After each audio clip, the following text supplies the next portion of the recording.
I think people take it for granted that they're going to be here forever. Everybody deserves a chance to live. The kids are going to have to grow up without me. The UK is facing a crisis. As the organ donor list rises to over 6,000, fewer people than ever before are joining the register. As a result, 3 people die waiting for an organ every day. The UK currently adopts a voluntary opt-in system where individuals specify that they wish to donate, although the law is set to change.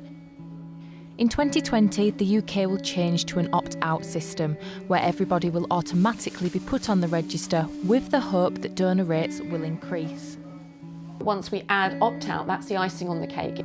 Although, will the new system make a difference? Will it lead to the improvements that everyone hopes for? As of January 2019, 468 people are waiting for a life-saving organ in Yorkshire. Rachel is one of them. After 2 failed kidney transplants, she is back on the waiting list for a 3rd time. I went to the doctors who sent me for a blood test, just a random blood test. And I can remember the day. I went on a Thursday morning, then I went to college. By the time I got home from college, there was a voicemail from the doctor saying I had to pick a letter up and go straight through to a hospital. I had my 2nd transplant, which was going fine, and I've had that for 5 years now. But that one's obviously started to fail. Without a vital organ, Rachel has prepared to face the fact that she may miss out on some of the most important moments of her children's lives. I'm not sad that I'm not going to be here forever. I'm sad that they might not have me for as long as they deserve. I've got, things in my mind that I want to do, like make photo albums and write special birthday cards just in case I'm not around when the kids turn 16 or 18 or 21 or get married. She believes that the current system is flawed and adopting an opt-out system will help those like herself. A lot of people that I've spoke to about it basically can't be bothered to fill the form out. That's it. They can't, or they don't have the time, or they don't think about it, so they don't do it. If it's an opt-out system, that gives everybody the option. If you really are against your organs going to somebody, then you would make time to fill that form out and say, no, I don't want it. It is thought that 82% of people support organ donation, yet only 37% have signed up to the current register. In 2017, Theresa May announced the move to an opt-out system will be enforced in 2020. So to address this challenge that affects all communities in our country, we will change that system, shifting the balance of presumption in favour of organ donation, working on behalf of the most vulnerable. The law will be named Max's Law after Max Johnson campaigned for the change after receiving the heart of 9-year-old Kira, who gave him the gift of life after dying in a car crash. The new system will save as many as 700 lives per year. However, many speculate whether the system is in fact effective. In 2015, Wales adopted the opt-out system and was seen as a perfect pilot for the rest of the UK. Although since then, there has been little to no change in donor rates. In fact, organ transplants dropped from 214 to 187. Other countries such as France and Brazil have also seen drops in donor rates. Although a trend emerging in successful opt-out countries such as Spain is that they are also accompanied by a strong medical infrastructure such as specialist nurses, a successful matching system and transport for organs. These statistics don't necessarily show a negative effect of the opt-out system, although there is no clear evidence just yet that the system is working. Academics such as Georgia Tester, ethics professor at the University of Leeds, believe the main issue with the opt-out system is the idea of presumed consent. So the idea is that you set up a system of information or a procedure which says, in the following circumstances, we will take it that you have consented. So we'll take your silence on your inaction, which means not taking yourself off the opt-out register, we'll take that to be consent. One of my problems is with the term presumed consent.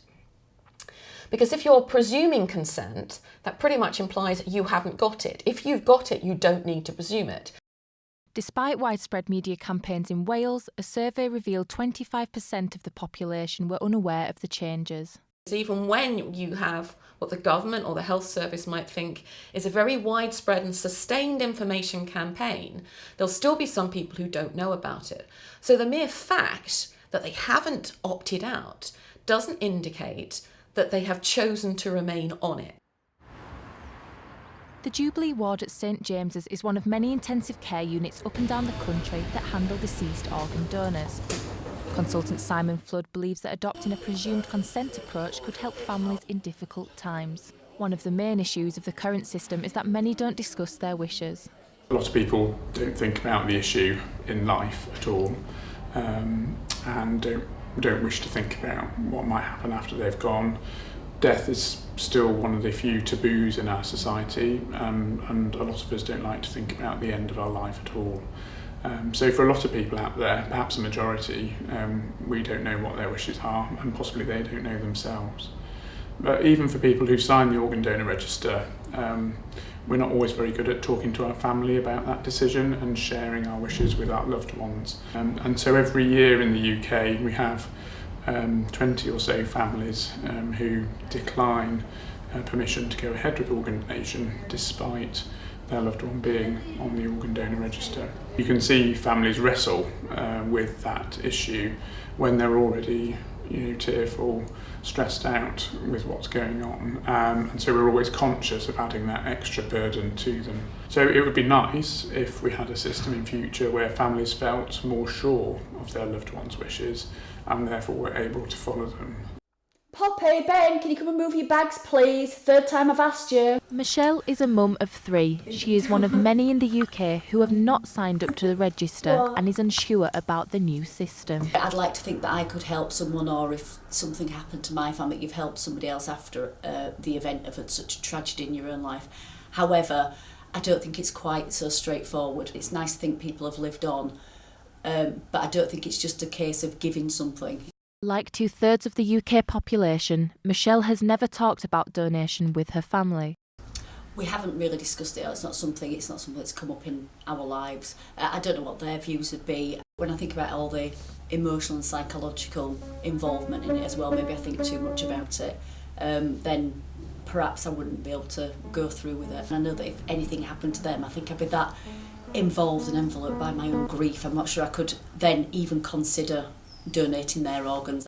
I think I would opt out. In some ways it takes the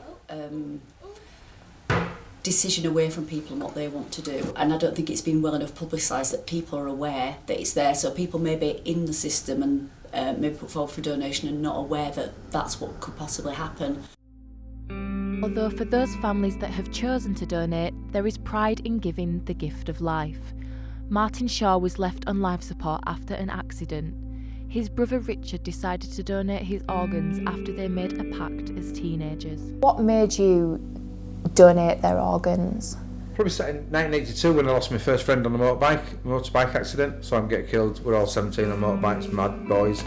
He hit a lamppost. And from that day, I always carried a donor card. I just think it could have helped so many people.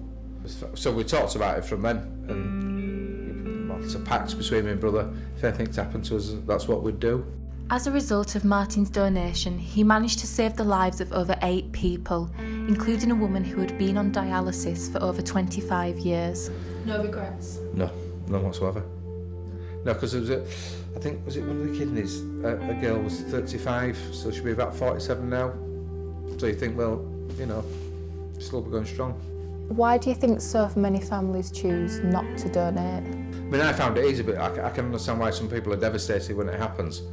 And they don't want the body ruined, I suppose.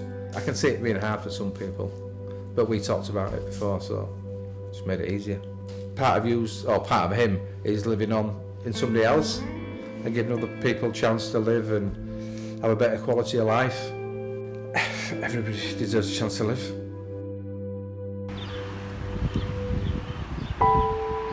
new system is still a work in progress and has a long way to go in increasing understanding and ensuring consent. Whether the system will improve organ donor rates in the UK is unclear.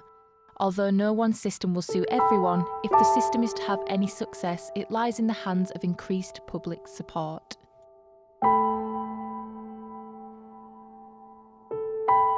Until then, thousands of people in the UK desperately wait for that all-important phone call.